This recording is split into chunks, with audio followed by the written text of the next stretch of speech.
এবার আমার বাবাজিরা বন্ধুরা গভীর মনোযোগ নিয়ে আলোচনা শ্রবণ করবেন। আল্লাহ পাক রব্বুল আলামিনের একজন বান্দা, যার বাড়ি হইল মিশরের জমিনে, নাম তার হইল তাসাউর। আর জোরে বলেন নামটা কি? তাসাউর নামক আল্লাহর বান্দা দুনিয়ার জমিনে এখনো আসেন নাই। তাসাউরের বাবার নাম হলো হযরতে আব্দুল্লাহ, তাসাউরের মায়ের নাম হইল হযরতে জায়েদা। তাসাউরে এখনো যখন মায়ের গর্ভের মধ্যে আসে নাই, তাসাউরের মা জননী তাসাউরের আব্বার কাছে ডাক দিয়া বলে, এ তাসাউরের আব্বা জান, এ আমার কলিজার টুকরা স্বামী, আমার তো দুনিয়াতে একটা সন্তান নাই, আপনি কি আমার আল্লাহর কাছে বলবেন না আল্লাহ যেন আমার গর্ভের মধ্যে একটা সন্তান দান করে?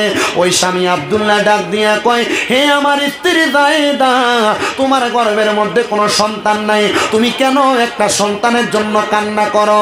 ওই মহিলা ডাক দিয়া বলে, স্বামী গো, ও আমার প্রাণের স্বামী, একটা সন্তান যদি আমার গর্ভের মধ্যে থাকতো, ওই সন্তান যদি দুনিয়াতে আসতো, আল্লাহর নবী রহমাতুল লিল আলামিন নবী হাদিস শরীফের মধ্যে বলেছেন, কোন মা ইন্তেকাল করার পরে, কোন বাবা ইন্তেকাল করার পরে, কোন সন্তান যদি তার মা বাবার জানাজার নামাজ পড়ায়, জানাজার নামাজটা পড়ানোর কারণে আমার আল্লাহ পাক রব্বুল আলামিন ওই বান্দাটা 4 তাকবীরের সহিত জানাজার নামাজ শেষ করার সালাম ফিরানোর আগে ওই মা বাবার জীবনের গুনাহ মাফ করে দেয়। জবান খুলে জোরে জোরে বলেন সুবহানাল্লাহ। এ আমার আসাম রাজ্যের বাবারা, এ আমার আসাম রাজ্যের বন্ধুরা, পর্দার অন্তরালের মা বোনেরা, চিন্তা করেন ওই মহিলা মাথার মধ্যে কি নিছে।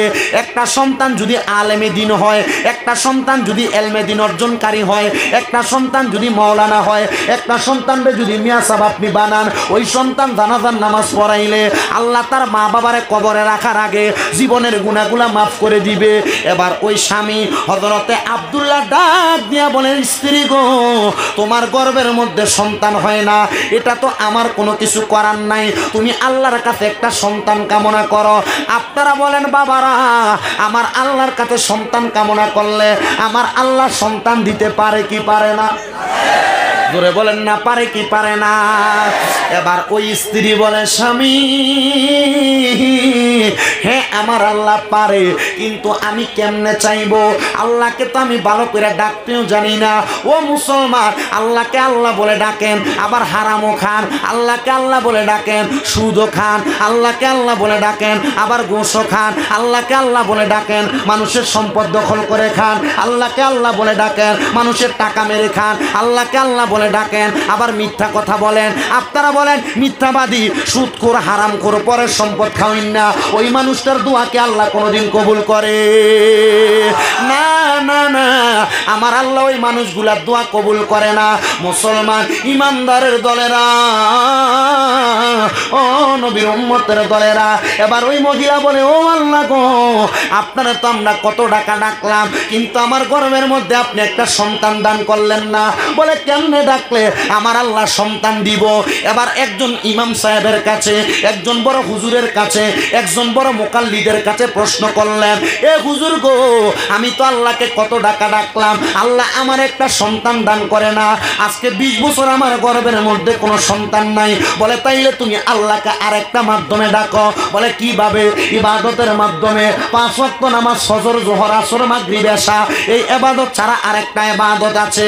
বলে, কোন ইবাদত? বলে, ইবাদতের নাম হইল ওয়া মিনাল লাইলি ফাতাহাজ্জাদ বিহি নাফিলাতান লাকা আসা আইয়াবাসাকা রাব্বুকা মাকামান মাহমুদা।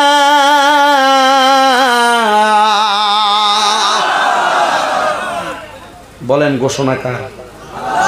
বলেন বলেন কার? আল্লাহ নবীজিকে বলছে, আপনি রাতের কিছু অংশে তাহাজ্জুদের নামাজ পড়ুন, এটা আপনার জন্য খাস করা হয়েছে। কেন? যদি আপনি তাহাজ্জুদের নামাজ পড়েন, অতি সত্বর আপনাকে মাকামে মাহমুদ দেওয়া হবে। এটা আস্তে সুবহানাল্লাহ বললেন।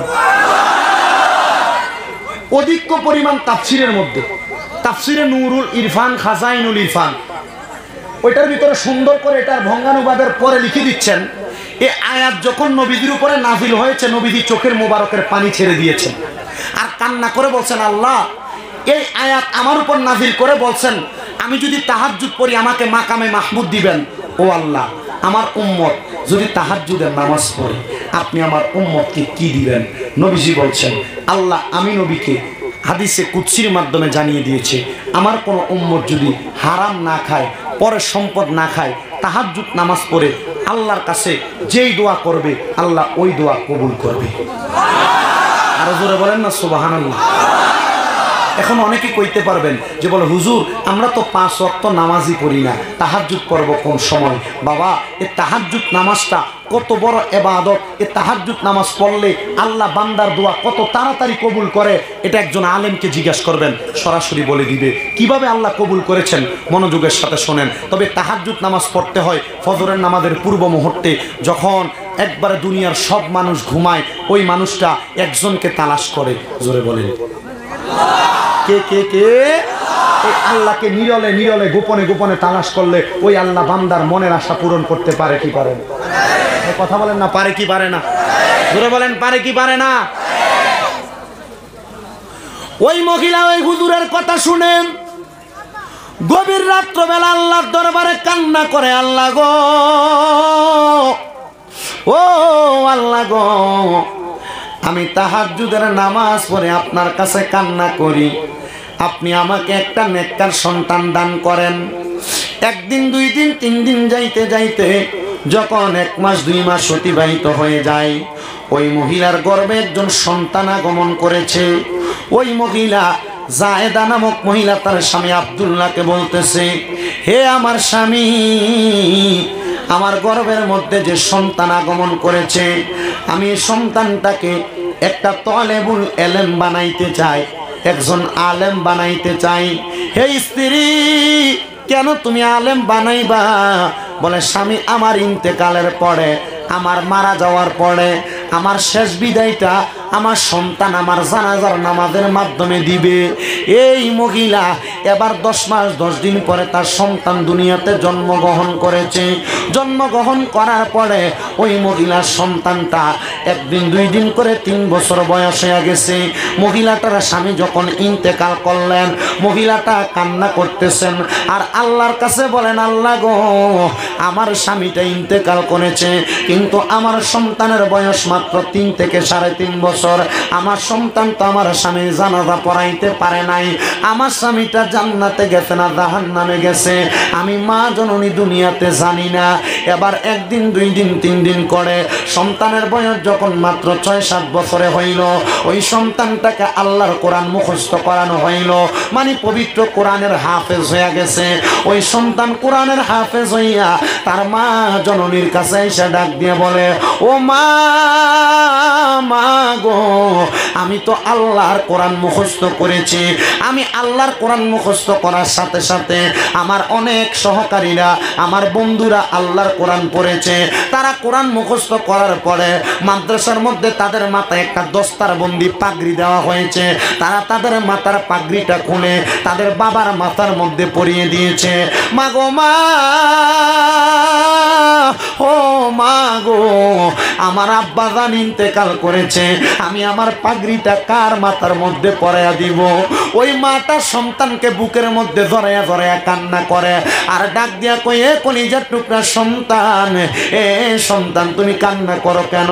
তোমার আব্বা তো ইন্তেকাল করেছে, তোমার আব্বা কবরে কেমন আছে জানি না, তবে সন্তান তুমি আমার আল্লাহর কাছে কোরআন মুখস্থ করার পরে বেশি বেশি আল্লাহর কোরআন তেলাওয়াত করে করে দোয়া করো, আমার আল্লাহ তোমার মা বাবার কবরের, তোমার মায়ের বাবার কবরের আযাব মাফ করে দিবে। ওই সন্তান আল্লাহর কোরআন তেলাওয়াত করে করে কবরের সামনে দাঁড়াইয়া দাঁড়াইয়া কোরআন শরীফের প্রথম থেকে শেষ পর্যন্ত 3 দিন সময় লাগে কোরআন তেলাওয়াত করেছে আর মুনাজাতের মধ্যে আল্লাহর কাছে কান্না করে। এমন টাইমে ওই জায়গার মধ্য দিয়া বড় মাপের একজন আল্লাহর ওলি, যার নাম হইল হযরতে আব্দুল্লাহ মারুফ কারকি রহমতুল্লাহ আলাইহি, উনি যাওয়ার সময় লক্ষ্য করে দেখেন ওই বান্দাটা কবরের পারে দাঁড়িয়ে দাঁড়িয়ে মুনাজাতের মধ্যে কান্না করতেছে। আল্লাহর ওলি ডাক দিয়া বলে, এ সন্তান, তুমি কেন মুনাজাতের মধ্যে কান্না করো? সন্তান ডাক দিয়া কই, হুজুর, আমার আব্বা জানের বড় শখ ছিল আমি আলেম হব, আমার বাবার জানাজার নামাজ পড়াবো, কিন্তু আমার আব্বা আমার 3.5 বছর বয়সে ইন্তেকাল করেছে। আজকে আমার 7 থেকে 8 বছর বয়স, আমি সন্তান আল্লাহর কোরআন মুখস্থ করেছি। হুজুর, মাথার পাগড়িটা আমি আমার আব্বা জানরে পড়াইয়া দিতে পারলাম না। হুজুর আমার মনের মধ্যে বড় কষ্ট, কিন্তু আমার মায়ের মনে আরেকটা কষ্ট। আমার মা মনে মনে চিন্তা করে আমার বাবা ইন্তেকাল করলো, আল্লাহ আমার আব্বা জানের কবরের আযাব মাফ করছে কিনা।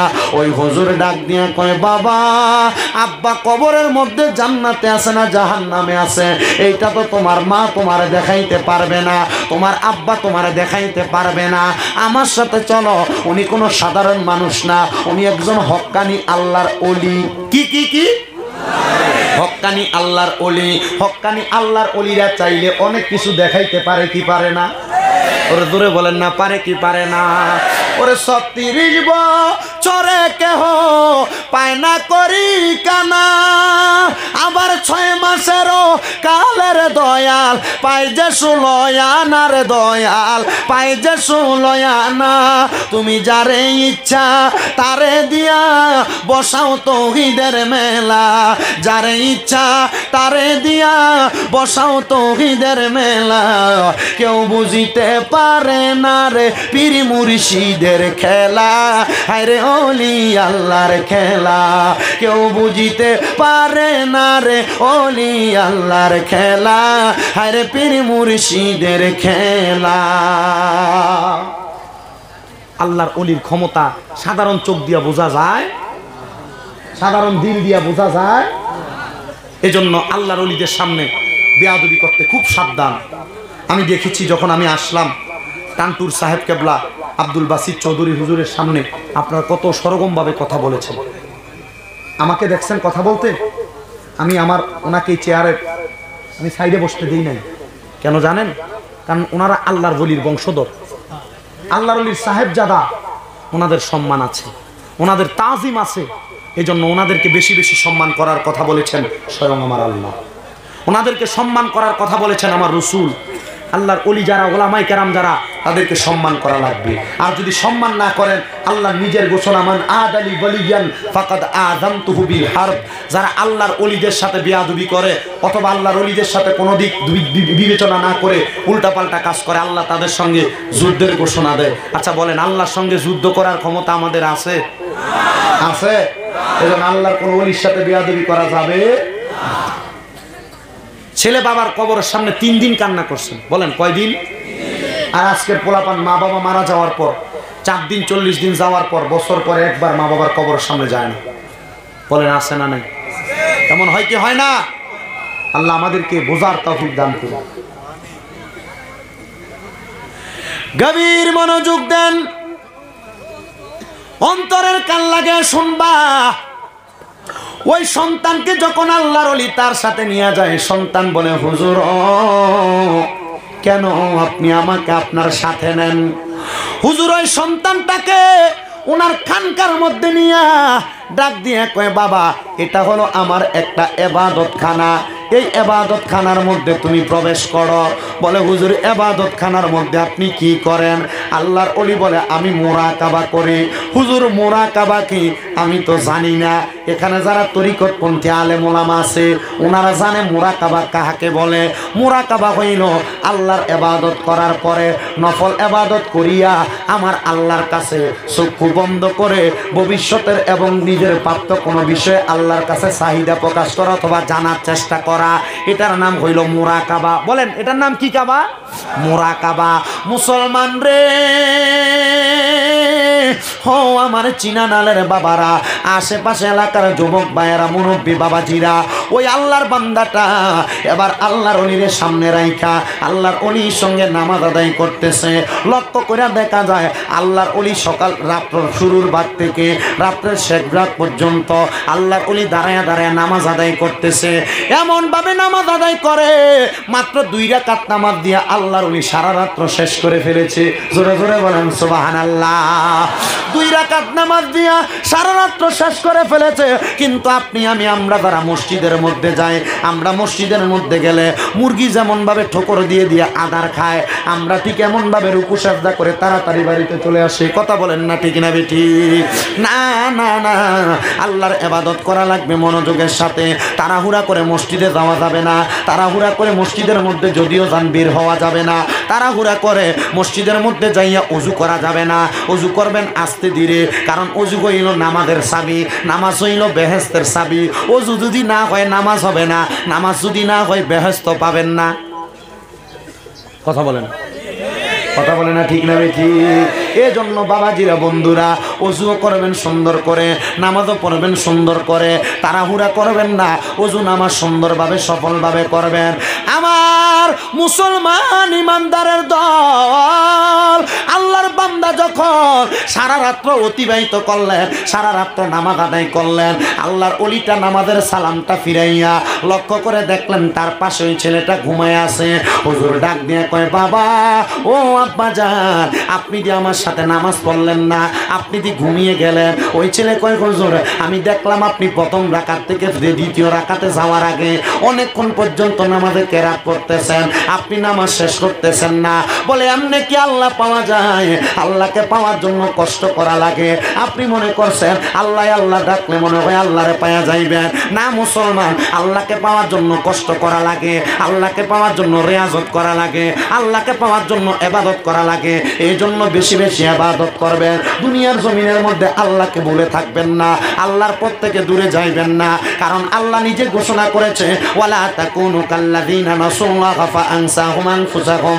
আল্লাহ নিজেই বলেছেন, ওয়ালা তাকুনু, তোমরা তাদের মতো হয়ো না, কাল্লাযিনা যাহারা নাসুল্লাহা, আল্লাহকে ভুলে গিয়েছে। এবার আপনারা বলেন, আমরা সবাই আল্লাহকে ভুলে থাকতে চাই না আল্লাহকে মনে রাখতে চাই? আল্লাহকে যারা মনে রাখে তারা কোনোদিন নামাজ ছাড়তে পারে না। আল্লাহকে যারা মনে রাখে তারা কোনোদিন রোজা ভাঙতে পারে না। আল্লাহকে যারা মনে রাখে তারা কোনোদিন গান বাজনা করতে পারে না। আল্লাহকে যারা মনে রাখে তারা কোনোদিন মিথ্যা বলতে পারে না। আল্লাহকে যারা মনে রাখে তারা কোনোদিন সুদ খাইতে পারে না। আল্লাহকে যারা মনে রাখে তারা কোনোদিন পরের হক খাইতে পারে না।